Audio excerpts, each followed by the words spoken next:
What's going on Facebook Live?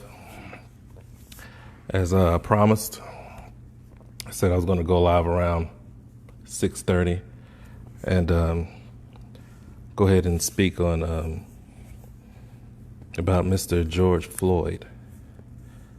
It's a difficult thing to deal with, man. I've had to pray for strength all day long, y'all. All day long. And like I said, I didn't really sleep much last night because I know it was over 800 people that sent me that video. And I know I spent time being with family and friends. And I waited till I got home, till I got settled down, and I watched it before I went to bed. And that just totally ruined my day. Before I get started, guys, and some of you all are new to my page or whatnot, a lot of you all know me by now. I don't bite my tongue on anything. I do get a lot of trolls from time to time that think otherwise. They say, well, hey, Deputy Woodard, why aren't you outraged? You don't know if I'm outraged or not, because evidently I am. I'm very pissed off. Hey, Deputy Woodard, you got a platform. Why don't you use it and stop sitting on the fence and start, if they're going to do this to us, why don't you do that to them? I'm not that kind of person. I don't fight fire with fire, and I don't bring hate into my page. I don't fight people with hate. But you need to talk to some of your fellow officers or whatever and tell them to stop killing people. People don't understand. Every cop, every police officer does not know every police officer. I don't know any of those police officers up there in Minneapolis. Okay, I know police officers in my department, and we have a lot of good officers that I work with. I haven't seen them do anything wrong, and then they're getting blamed because just because of the color of their skin. Well, just like today, one of them came to me and said, Woodard, I heard what happened. I saw the video, but I didn't do anything like that, and people, are attacking me and stuff like that, man. And I even showed them some of the video that happened today, and they were disgusted by it. So, I know people say things like, well, you're probably one of the ones who just stand around and do nothing when you see your coworker doing wrong. I have some very good coworkers. I can't speak for other people in other departments, but I can speak for Bryan Woodard. These words coming out of this mouth is not any other department out there. I'm only speaking for myself. I'm speaking for Bryan Woodard. Now, some people might like what I have to say, and some people might not. They might not like it, and that's okay, because you have a choice of whether you want to stay or turn the page. Now, I watched that video of Gregory Floyd, and it is hurtful. He should still be alive today. He should still be alive today. There shouldn't be any reason in the world why his mother and his family should have to bury him, because he should still be alive. Yes, I'm saying it. And I'm not really hurt as a black man. I'm not hurt as a businessman. I'm not even hurt as a policeman. I'm hurt on the inside from what I saw as a human, just like Gregory Floyd, just like Mr. George Floyd. Mr. Floyd was human, a human being. His life was taken senselessly. Now, on this page, I have a lot of joy. I have a lot of happiness. I like to build that bridge between the community and law enforcement. But it's so hard when you have these stupid cops that get out there and mess it up for all of us. Mess it up for the ones who are actually out here trying to work and provide for their families and do their job. I wrote some of these words down from what I heard in the video. And I thought about this all day, from the words that were coming out George Floyd's mouth. I'm about to die. There was a man in the audience on the curb that was saying, man, look, y'all don't handle him that way, because I had a friend of mine, he died just like that when the police was doing this to him and doing that to him. And Mr. Floyd said the same things. Well, I'm about to die the same. He said that.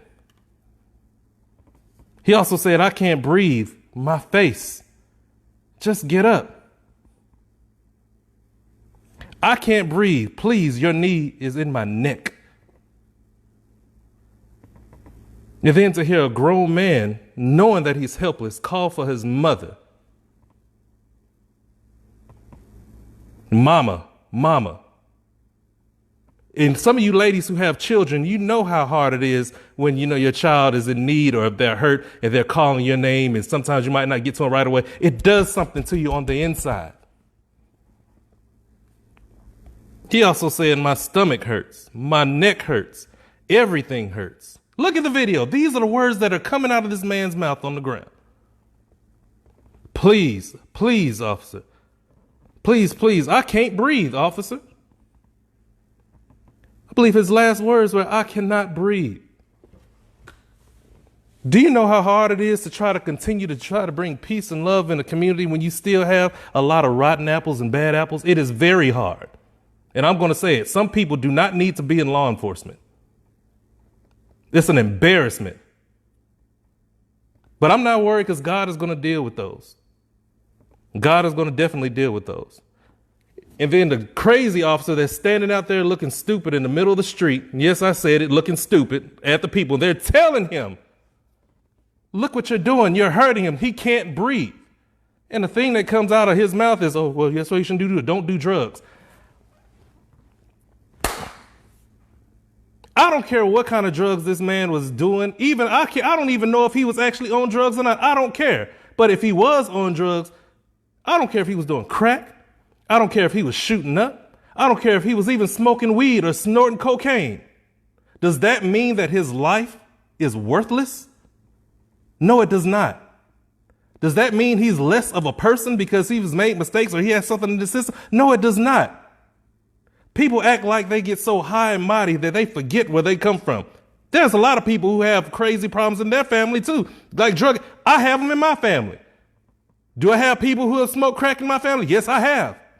Do I have people that smoke weed in my family? Yes, I have. Yes, I do. Do I have people who've had drug problems and alcohol problems or whatever problems? Yes, I'm saying that as an officer. I have that in my family as well too. But that does not mean that I sit there and I look down on them and thinking that their life is worthless and life is lesser than life that I have. Like their life is more, like my life is more important than them. No. Who do some of these people think they are? When they get in some of these high positions and they think they're doing well and they're making money and they wear a badge and whatever the case might be, some people are wearing it the wrong reasons because they forget where they come from.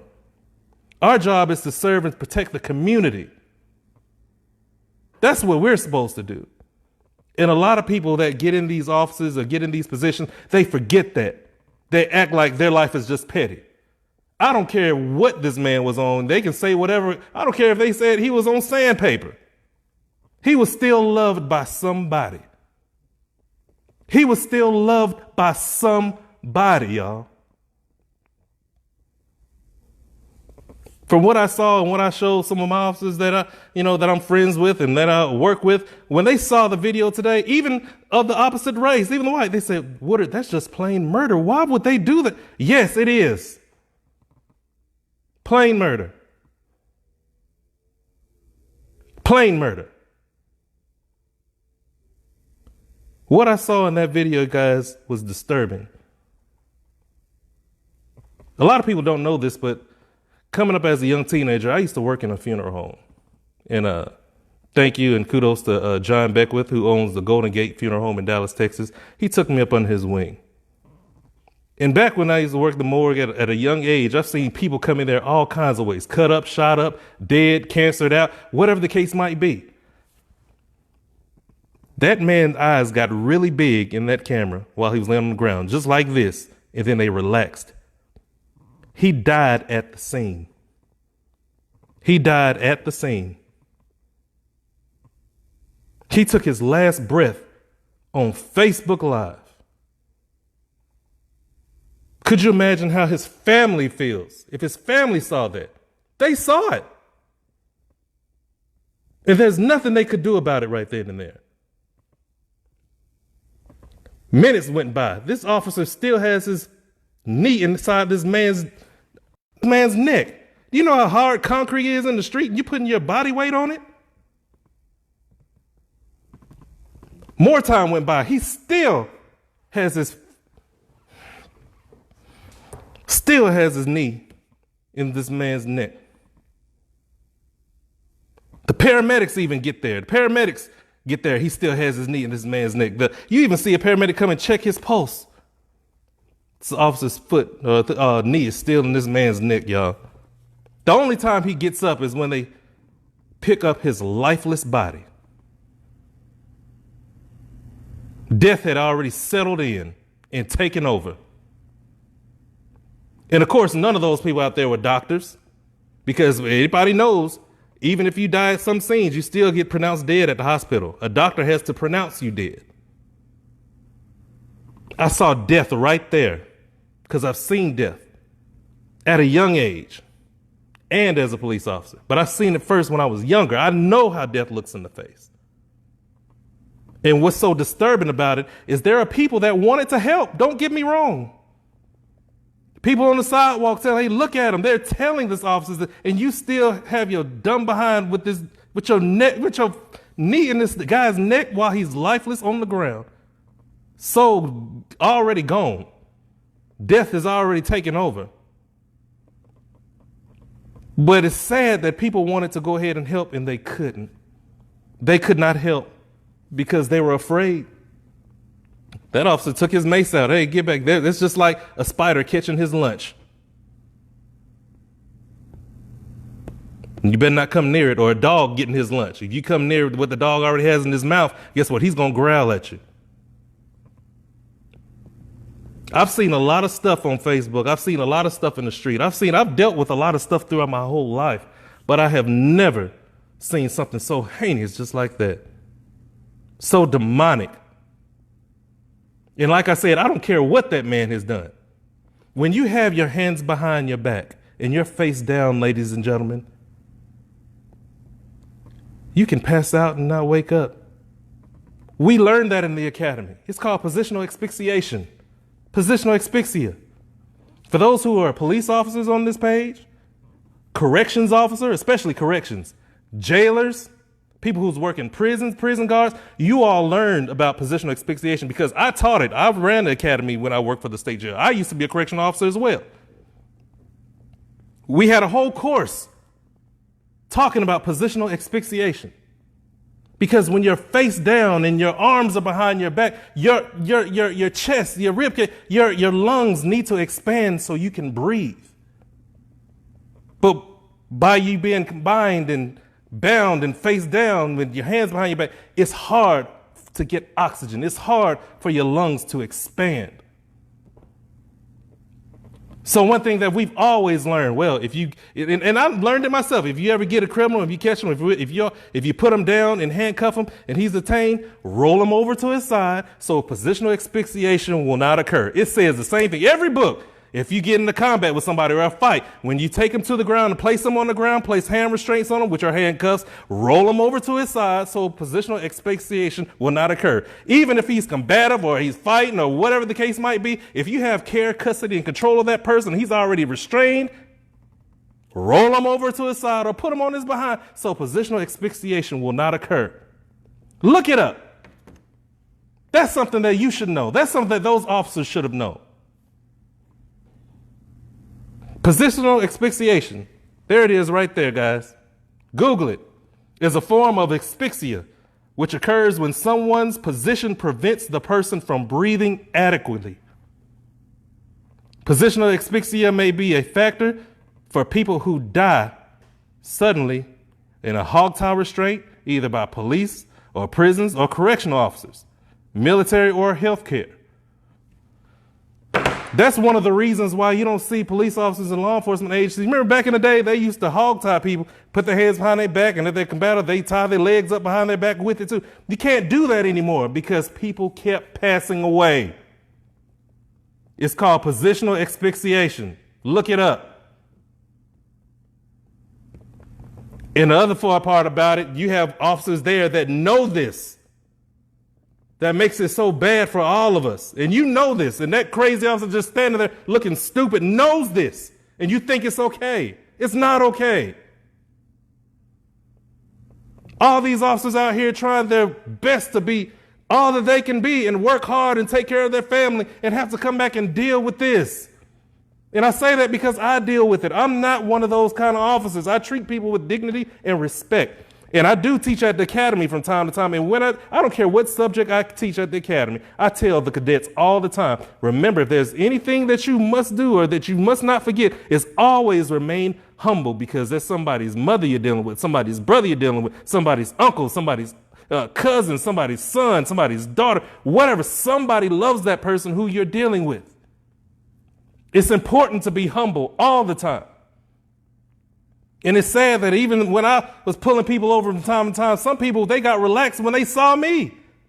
I pulled a person over one time, oh, thank God it's you. That should tell you something. Well, this officer is going to do the right thing. I don't have anything to worry about. We've gotten to that point. Let me tell you all one quick thing. I had a similar situation in Dallas. Okay, this guy was, I don't know what he shot up. They said it was methamphetamine or speed, whatever it was. Anyway, we got in a fight in the middle of the street in full uniform. I'm fighting this guy. I'm by myself. I didn't have a partner with me at the time. I maced this guy. I even batoned him. Yes, I did. But he would not go down. I'm not Superman. This does not make you Superman. What did the people do? The public, they started taking their phones out and started to record me. Nobody would help. Everybody sees that, hey, I'm trying not to do any kind of harm to this man. And I laid on him, on his back, until the sheriff's department got there, until the police department got there, because I could not fight anymore. Had I had shot that young man, it would have been another thing about, oh, it's an unarmed shooting, or he didn't have to do that. He didn't have to do this. There's certain things, officers, that you can do to prevent a lot of these things. Sometimes we're placed in bad decisions and bad situations, and I understand that. But for me, I remember it like it was yesterday. I took a risk that day, and I ended up going to the grand jury. And one of the questions that they asked me, some officers know what I'm talking about. The grand jury, where you have these tables and rows of people sitting before you, is two levels, one level and two level, and they're throwing questions at you back and forth, back and forth. And one of the questions was, well, Deputy Woodard, if your life was in danger, which it was, because we saw this video and we saw this and we read the statements from people and whatever, how could you not? Why did you not use deadly force? And my simple answer was, because I laid on top of them and I held on, because I knew help was coming until help arrived. Sometimes you have to make the right decisions. Now, could that be justified? Could I have done something? It could have went either way. But I love people too much. Some people that have problems with drugs and things like that, I still love them. They're still our people. Regardless of what race they are, they're still loved by somebody. And that's when I talk about power. Because a lot of people have certain powers and they abuse it. God gave us all power. He gave us our own individual power. Everybody on this page, how many people watching? About 8,000 people, 8.2 thousand people watching. God gave everybody a type of power on this page by hand, single. He gave you power, you power, you power. And it's about how you use it. Even back in the Bible days, he gave certain ones power. God gave Samson power. He gave him the power of strength. He gave David power, the power of being fearless with a slingshot to take on a giant.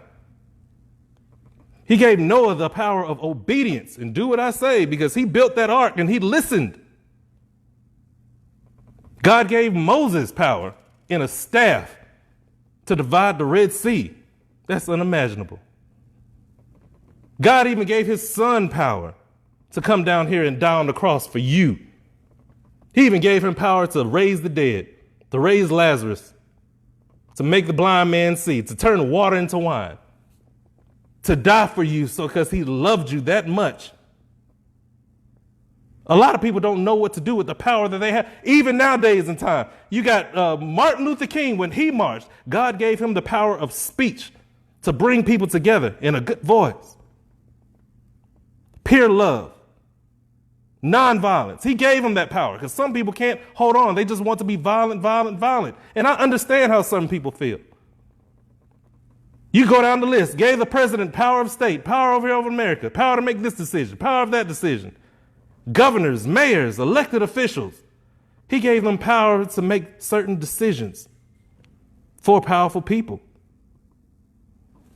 Let me get out on the pastors, y'all. Pastors and preachers. He gave them powerful to be powerful leaders to the flocks that are lost. Teachers, I can go on and on. Scientists, the powers of knowledge.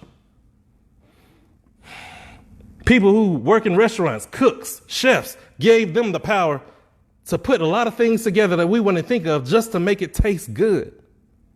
You can go on down the line, firefighters, dentists, people working in stores. Everybody has a certain type of power that God gave them.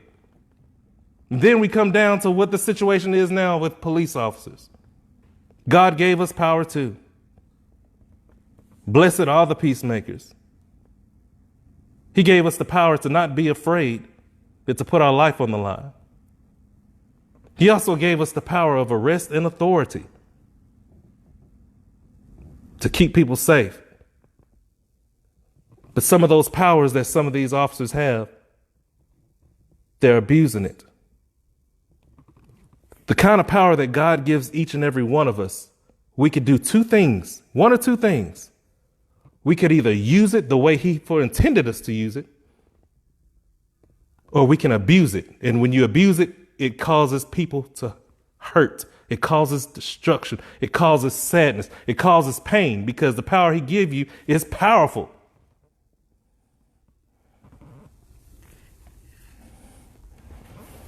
And I think of 2 Timothy 1:7. For God has not given us the spirit of fear, but the Lord has given us power. Gave us the power of love and the sound mind. A lot of people just don't understand that. I hate to see people abusing their power. I saw the riots, you all, and I hope this message really reaches to a lot of people in Minneapolis. I saw the riots online because of the death of him, because of the death of Mr. Floyd. It's confusing. I've seen people throwing and smashing bricks on police cars, protesters throwing rocks and throwing bricks through squad car units, and people destroying property and people making fire bombs. And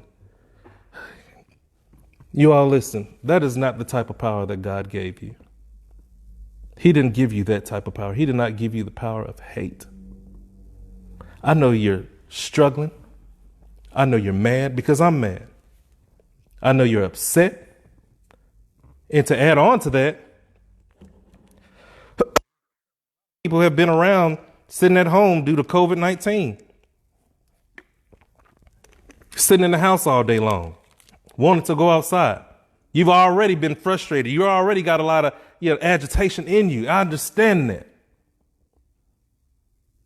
But I'm asking that young man that's part of that riot and that's planning on rioting again, because I know a lot of these young people, they have that kind of mindset. Hey, young man, please, man, put that bottle down. There's no need to destroy anything of what people worked hard for. That young lady with that spray can doing graffiti and spraying these police cars and things like that, put that can down, because it's not going to help the situation, you all. That's your community.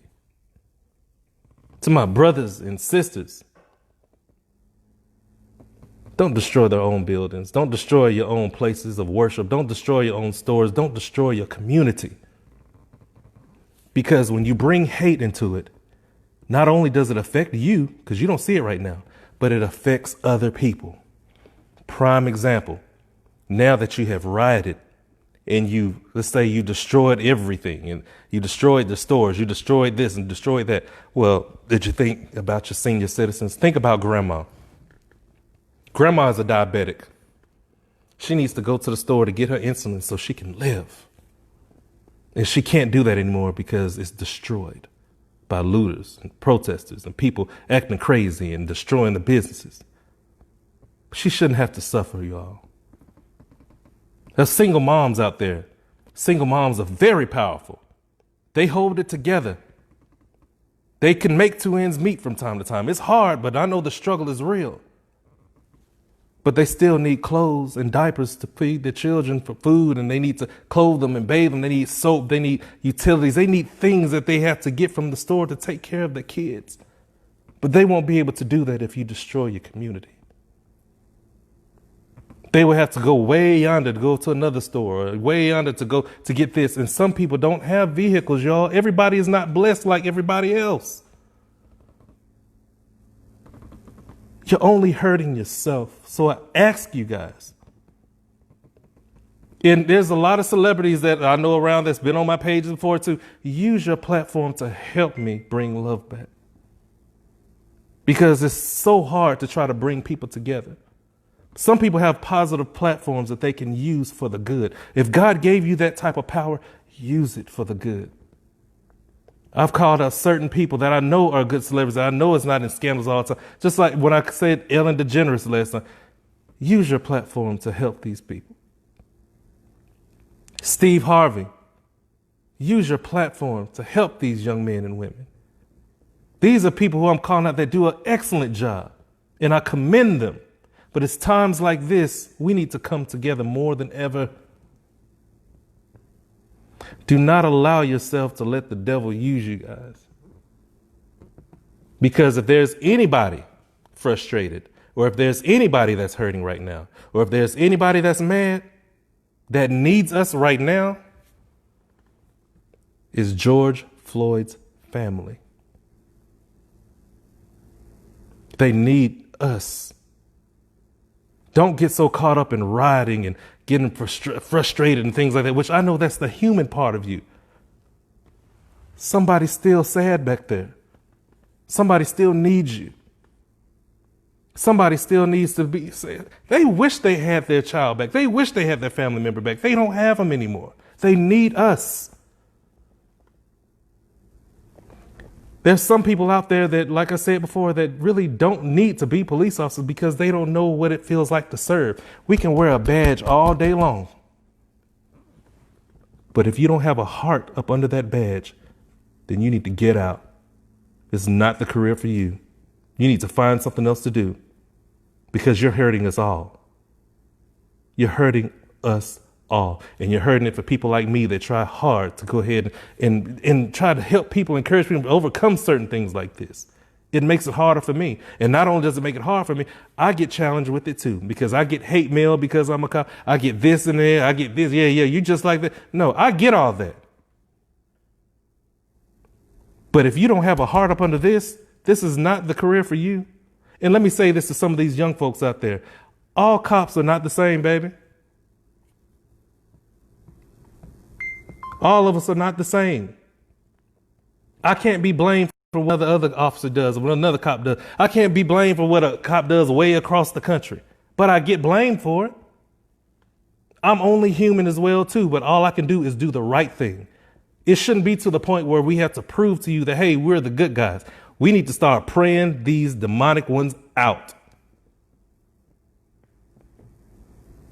And for those of you all that feel that it's okay, it's just another, ain't nothing gonna happen, whatever, watch and see how God works.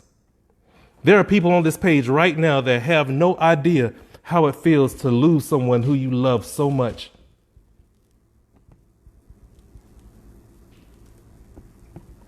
Could you imagine your son, for those of you that have children, laying on the ground? Put yourself in his place. What if that was your son and you're watching him and you can't do anything about it?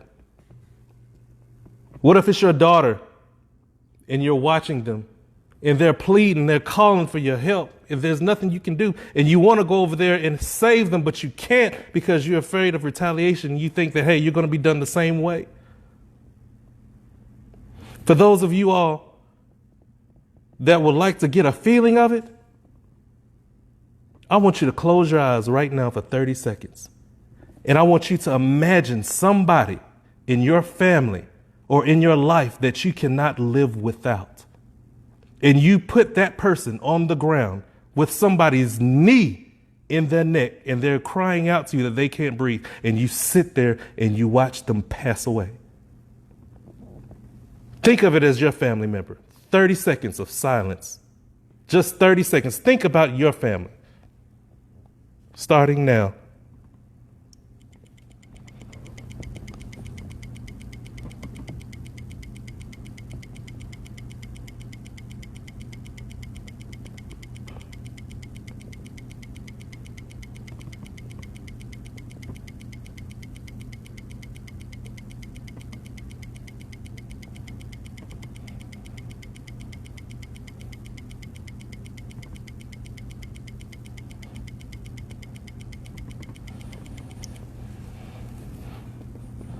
It's not fair and it's not right.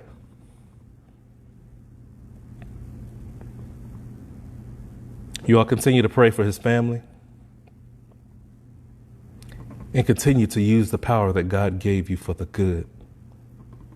But this too shall pass, you all. Troubles don't last always. Yes, people still hate me because of what I do for a living, but I'm not them.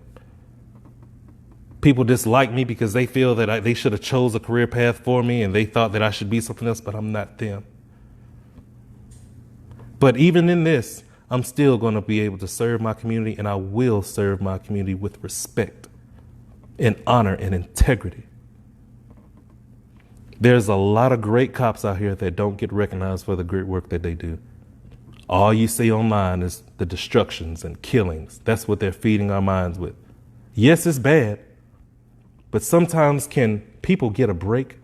There are a lot of great people out here that are not getting recognized for all the good work that they do.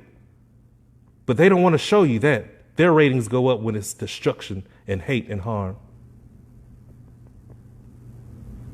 I just wish the media could. I just wish the media could shine a positive light on positive people that are doing positive and powerful things. I love you guys. Even the trolls, I love you guys as well too, because even if you're saying, hey, well, I can't stand you, or you a cop and blah, blah, blah, blah, I hate you, or that, you know what? You can hate me all you want because I still love you.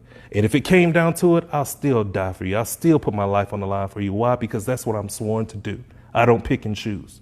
It doesn't matter what color you are. It doesn't matter how big you are. It doesn't matter what race you are. It doesn't matter what your religion or your creed or what you like to do or your personality or your lifestyle. I love people and I will serve you.